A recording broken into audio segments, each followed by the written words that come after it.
শুভেন্দু অধিকারী একটি সাংবিধানিক দায়িত্বে আছেন। শুভেন্দু অধিকারী বিরোধী দলনেতা, তিনি শুধু বিজেপির নেতা নন, তিনি বিজেপির প্রতীক চিহ্নে নির্বাচিত হয়েছেন। কিন্তু বিরোধী দলনেতার দায়িত্ব হচ্ছে রাজ্যের যে কোনো প্রতিবাদকে, রাজ্যের যে কোনো ক্ষোভকে, রাজ্যের যে কোনো অসন্তোষকে স্পর্শ করা, দেহ মন দিয়ে সেটাকে ছুঁয়ে দেখা।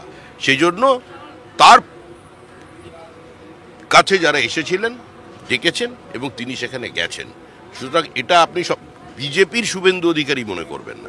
বিজেপির আমাদের কর্মীরা, আমাদের এমএলএরা সামিল হয়েছিলেন, তাদের বিরুদ্ধে এফআইআর হয়েছে। তারা দলীয় পতাকা নিয়ে যাননি, তারা জনপ্রতিনিধি, তারা গেছেন। তো আমাদের দলের কর্মীরা এই প্রতিবাদে সামিল হয়েছেন, সমস্ত দলকে আহ্বান জানিয়েছিলেন অভয়ার মা বাবা।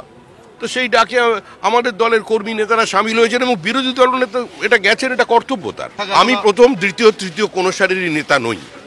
আমি কালকে দলীয় কার্যক্রমে অনেক দিন আগে থেকেই প্রোগ্রামে বাইরে ছিলাম। এটার মধ্যে যারা বিভাজন খুঁজে বেড়াচ্ছেন, আমার মনে হয় তারা মূর্খের স্বর্গে বাস করছেন।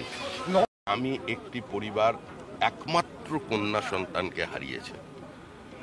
একটা ওই ধরনের পরিবেশে জন্মগ্রহণ করে একটা মেয়ে নিজের মেধার শক্তিতে যে জায়গায় পৌঁছেছিল, এখন সন্তান হারা পিতামাতার কোনো বক্তব্য নিয়ে আমি রাজনীতি করতে চাই না। 355, 356 ধারার দাবি তুলেছিলেন ভারতী ঘোষ গতকাল প্রেস কনফারেন্স করে। আপনি একাধিকবার বলেছেন বিজেপির পলিটিক্যাল লাইন অন্য।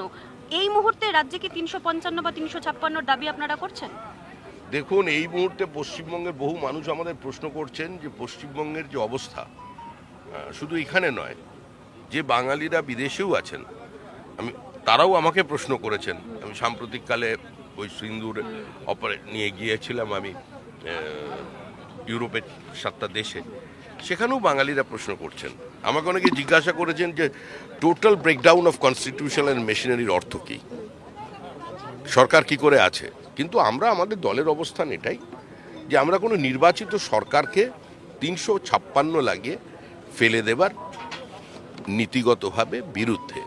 এবার মানুষের দাবি কি আছেন, গলি থেকে রাজপথ, সেটা শোনার দায়িত্ব যিনি কনস্টিটিউশনের কাস্টোডিয়ান আছে সেই রাজ্যপালের, রাষ্ট্রপতিদের। নেতাদের বিরুদ্ধে একাধিক এফআইআর হয়েছে গতকালের ঘটনার পরিপ্রেক্ষিতে। অগ্নিমিত্রা পল, কৌস্তভ বাগচি, অশোক দিন্দা, তাদের বিরুদ্ধে এফআইআর, একাধিক এফআইআর এবং মামলা হয়েছে। তো এটাই তো সরকারের পরিচিত মুখ, না হলে সেটা অস্বাভাবিক ছিল, হয়েছে এটাই স্বাভাবিক।